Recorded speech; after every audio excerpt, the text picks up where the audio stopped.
বন্ধুরা, আমাদের সিমে যদি কোনো রিচার্জ না থাকে তাহলে কিন্তু কারো কল আসে না অথবা ঢোকে না। এক কথায় বলতে গেলে মানে পুরো অফ, আউটগোয়িং কল বন্ধ করে দেয়। তো আপনার সিমে যদি রিচার্জ না থাকে তার সত্ত্বেও কিন্তু লোকের কল আপনার কাছে আসবে আর আপনারা কিন্তু কথা বলতে পারবেন। তো আজকের এই ভিডিওতে কিন্তু আমি সেই ইনফরমেশনটা পুরো দিয়ে দিব। আপনারা শুনে অবাক হয়ে যাচ্ছেন হয়তো যে এটা কি বাস্তব, এটা কি হতে পারে। তো 100% এটা হবে। সেটা কি হবে, আপনাদেরকে একটা সেটিংস অন করতে হবে মোবাইলের ভিতরে। সেই সেটিংসের মাধ্যমে কিন্তু আপনাকে এই কাজটা করতে হবে। আপনারা কিন্তু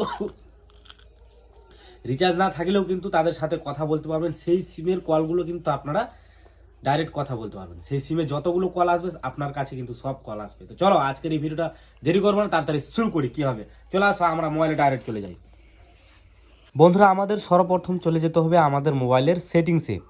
সিম্পলি আমি সেটিংসে চলে যাচ্ছি। সেটিংসে যাওয়ার পর আমরা এখানে একটা অপশান পাবো, মোবাইল নেটওয়ার্ক বলে একটা অপশান।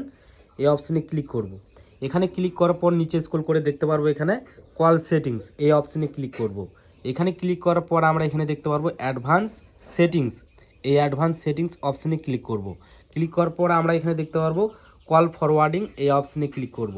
এই অপশানে ক্লিক করার পর আমাদের এখানে কিছুক্ষণ ওয়েট করতে হবে। তারপর আমাদের সামনে এইভাবে অপশানটা ওপেন হবে। তারপর আমরা এখানে দেখতে পারবো অল ওয়ে ফরওয়ার্ড, এই অপশানটাতে ক্লিক করব।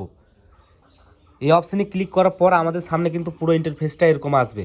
এখন গাইজ এইখানে যে কাজটা করতে হবে সেটা হচ্ছে কি, আমাদের কিন্তু এই মোবাইলে একটা সিম আছে। বেশিরভাগ ক্ষেত্রে কিন্তু দুইটা করে সিম থাকে আপনাদের।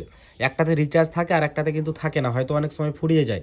এক্ষেত্রে আমার ক্ষেত্রেও আমি যেই মোবাইল দিয়ে ক্যামেরা করছি সেটাতে একটা সিম আছে, সেটাতে রিচার্জ আছে। আর বাট এই মোবাইলে যেই সিমটা আছে সেটাতে কিন্তু রিচার্জ নেই।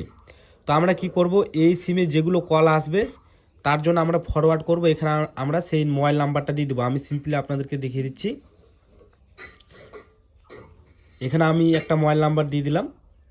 দেওয়া হয়ে গেলে এই নাম্বারে কিন্তু রিচার্জ আছে, যেই নাম্বারটাতে আপনার রিচার্জ থাকবে সেই নাম্বারটা আপনার এখানে দিয়ে দিবেন। দেওয়া হয়ে গেলে কি হবে, এই নাম্বারে এই সিমে, এই যে দেখতে পাচ্ছেন সিমটা যেখানে টাওয়ার আছে, এই সিমে যেগুলো কল আসবে সেগুলো কিন্তু এই নাম্বারে কিন্তু সব কল আর কি আসবে, মানে এই সিমে ঢুকে যাবে সেই কলগুলো ফরওয়ার্ডিং করে। তো এইভাবে কিন্তু আপনারা খুব সহজেই আর কি রাইট চিহ্নতে ক্লিক করে আপডেটিং করে কিন্তু এই কাজটা করতে পারবেন। রিচার্জ নেই এই সিমে কিন্তু আর কি পুরো আর কি আউটগোয়িং কল বন্ধ হয়ে গেছে। এক্ষেত্রে কিন্তু কেউ যদি কল করে তাহলে কিন্তু কোনো কল আসবে না।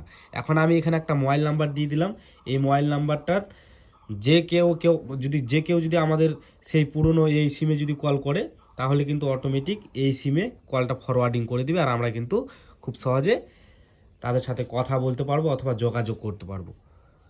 তো বন্ধুরা, অবশ্যই লাইক শেয়ার কমেন্ট ভিডিওটা বেশি করে শেয়ার করে দাও।